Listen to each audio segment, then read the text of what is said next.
Hello दोस्तों, मेरा नाम है शिव वर्मा और आप देख रहे हैं मेरा चैनल बायो स्पेयर। तो आज हम बात करने वाले हैं क्लास 12 के chapter 2 sexual reproduction in flowering plants में माइक्रोस्पोरन जेनेसिस के बारे में। इसमें हम बेसिकली पढ़ेंगे कि कैसे फॉर्मेशन होता है पोलन ग्रेन्स का। बेसिकली यही है।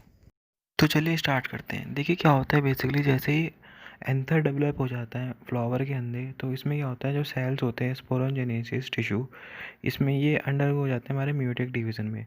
म्यूटेक डिवीज़न में बनने के बाद ये फॉर्म करेंगे हमारा माइक्रोस्पोर टेट्रार्स के, मतलब 4 होंगे।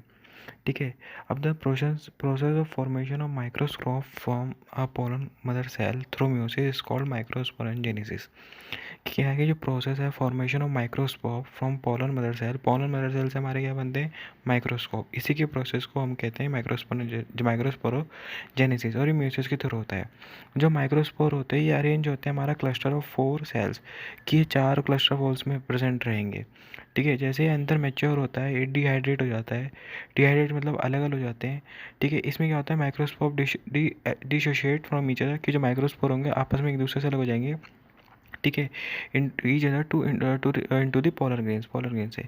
Inside each microsporangium several thousand of microspore polar grains are formed that are release within the dehiscence of anther. देखिए जो माइक्रोस्पोरेंजियम होता है इसके अंदर सेवरल थाउजेंड ऑफ माइक्रोस्पोर्स बनते हैं पोलन ग्रेन्स के माइक्रोस्पोर पोलन ग्रेन्स, जो रिलीज होते हैं ड्यूरिंग द डिहाइसेंस ऑफ एंथर, की मतलब जब पॉलिनेशन का सीजन होता है तो एंथर से ही निकलते हैं। अब हम बात करते हैं पोलन ग्रेन्स के बारे में। बेसिकली पोलन ग्रेन रिप्रेजेंट करता है हमारे मेल गेमेटोफाइट को। ठीक है। मेल गेमेटोफाइट है। ये स्पेरिकल इन शेप होता है। इसका 20 से 50 मिलीमीटर इन डायमीटर में होता है। एंड इसके जो प्रोमिनेंट टू लेयर्ड टोवल्स होती है। ठीक है। जो बाहर वाली हार्ड आउटर लेयर होती है इसे कहते हैं मैगजाइन। ये हमारी स्पोरोपोलिन से बनी होती है। ठीक है। ये रेजिस्टेंट होती है हमारे ऑर्गेनिक मटेरियल के, और ये हाई विद स्टैंड कर सकती है, मतलब high temperature strong acid and alkali को भी झेल सकती है। ठीक है। हम जो पोलन ग्रेन्स होते हैं जो एक्साइन के हैज़ अ प्रोमिनेंट अपर्चर, जिसे कहते हैं हम जंप बोर। जो पोलन ग्रेन होगा उसकी जो प्रोमिनेंट लेयर होगी यहाँ पे ना एक जंप बोर होगा, कि मतलब एक छोटा सा छेद होगा जिसे हम कहते हैं जंप बोर। यहाँ पे क्या होगा, स्पोरोपोलन अभी ये एब्सेंट रहेंगी। आप ये फिगर में देख पा रहे हैं एक्साइन क्या है, हार्ड आउटर लेयर है। इसी को कहते हैं एक्साइन। ठीक है। जो पोलन जो यहाँ पे लगी हमारी स्पोरोपोलन एब्सेंट रहेगी। जो पोलन ग्रेन्स होते हैं ये हमें से पोलन ग्रेन्स हमें से प्रिजर्व भी कर सकते हैं as a fossil because of the presence of sporopollenin. कि स्पोरोपोलिन बहुत ही रेजिस्टेंट होती है ऑर्गेनिक मटेरियल को भी, अल्कलाई को, एसिड को भी ये आसानी से झेल सकती है, इसलिए हमें से पोलन ग्रेन को हम फॉसिल की तरह प्रिजर्व भी कर सकते हैं। ठीक है। अब देखिए जो क्या होता है ये एग्जिबिट करता है हमारे fascinating array of patterns and design. अब देखिए हम इनर वॉल के बारे में बात करेंगे। इनर वॉल का नाम होता है एंटाइन। ठीक है। ये थिन एंड कंटिन्यूस लेयर होगी, मतलब पतली होगी, कंटिन्यूस चारों तरफ से घेर के रखेगी हमारे पोलन ग्रेन्स को। ठीक है। अब इसके अंदर साइटोप्लाज्म होता है पोलन ग्रेन का, इस formed by the plasma membrane. किस प्लाज्मा मेम्ब्रेन के घिरा रहता है साइटोप्लाज्म। देखिए जब भी पोलन ग्रेन्स मैच्योर हो जाते हैं तो मैच्योर होने के बाद उसमें 2 टाइप के सेल बनते हैं। एक होता है हमारे वेजिटेटिव सेल और दूसरा होता है हमारा जनरेटिव सेल। आप ये फिगर में देख पा रहे हैं, वेजिटेटिव बड़ा होता है, जनरेटिव छोटा होता है। ठीक है। वेजिटेटिव में क्या होगा, देखिए ये बिगर होगा और अबंडेंट फूड रिजर्व होगा, कि मतलब ये बहुत बड़ा होगा, इसमें फूड रिजर्व मटेरियल रहेंगे, बट ये इरेगुलर शेप का होगा और इसमें एक न्यूक्लियस भी प्रेजेंट रहेगा। इसके बाद आते हैं जनरेटिव सेल के बारे में। जनरेटिव सेल से क्या होगा, स्मॉल होगा और फ्लोट करेगा साइटोप्लाज्म और वेजिटेटिव सेल के अंदर। वेजिटेटिव सेल का जो साइटोप्लाज्म है उसके अंदर जनरेटिव सेल हमारा फ्लोट करेगा। ये बेसिकली स्पंडल सेल्स का होगा, इसका डेंस साइटोप्लाज्म होगा और इसमें एक न्यूक्लियस भी रहेगा। ठीक है। जितनी भी in the 60% of angiosperm pollen shed are this 2 cell stage, कि मैक्सिमम जो 60% एंजियोस्पर्म होते हैं उनमें ये 2 शेड टाइप के जो सेल्स होते हैं जनरेटिव एंड वेजिटेटिव सेल्स हमारे ज़्यादातर पाए जाते हैं। ठीक है। ये दोनों सेल्स का काम बेसिकली आपको पता है। ठीक है।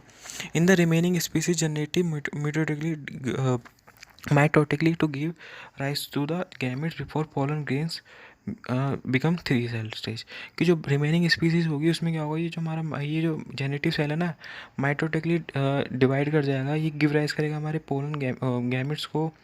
ठीक है, वीट, ठीक है। अब हम बात करते हैं जो पोलन ग्रेन्स होते हैं बेसिकली क्या कर देते हैं कि कभी कभार ना ये हमारी एलर्जी भी कॉज कर देते हैं। कुछ ऐसे कुछ स्पीसीज होते हैं उनके पोलन ग्रेन्स एलर्जी भी कॉज कर देते हैं, जैसे like bronchial application in some people leading to chronic respiratory disorder asthma and bronchitis. कि जैसे ही पोलन ग्रेन्स को इनहेल करेगा, जैसे कोई सी फ्लावर के पास गया, वहाँ से पोलन ग्रेन रिलीज हुई, उसने इनहेल कर लिया, तो उसमें क्या होगा, उसे जैसे रेस्पिरेटरी डिसीज हो सकती है। जो पैराथेसिमा कैरेक्टास है, ये came into India as a contaminated with the important wheat has become ubiquitous to in occurrence and the cause pollen allergy. Pollen allergy cause करते हैं। देखिए जो पोलन ग्रेन्स होते हैं बेसिकली रिच इन न्यूट्रिशंस होते हैं, ठीक है। ये यूज़ करे जाते हैं as a food supplement in the form of tablet. कि पोलन ग्रेन्स क्या होंगे, रिच होंगे न्यूट्रिशन में, तो इसे हम फूड सप्लीमेंट की तरह यूज़ कर लिए जाते हैं। अब ये क्यों करे जाते हैं ज़्यादातर, ये हमारा ना वेस्टर्न कंट्रीज़ में ज़्यादातर इसे यूज़ करे जाते हैं, ठीक है। अभी क्यों करे जाते हैं, क्योंकि ये पावर बढ़ा देते हैं, ठीक है। अब ये जो हम पोलन को कंज्यूम करते हैं ना, तो ये हमारे ज़्यादातर एथलीट एंड रेस हॉर्स से जो रेस में भागने वाले दौड़ते हैं उनको ज़्यादा कंज्यूम करते हैं, ठीक है। इन इसलिए ताकि उनकी नेचुरल पावर बढ़ जाए, जिससे वो ज़्यादा काम कर सके। देखिए जो इन सम सीरियल जैसे such as rice and wheat, pollen grains की जो वेबिलिटी, जैसे कुछ प्लांट के पोलन ग्रेन्स होंगे ना, वो उनकी जो विएबिलिटी मतलब जब तो उनकी वायबिलिटी रहेगी वो 30 मिनट तक रहती है, बट कुछ की जो होंगी वो 4 मंथ रहेंगी।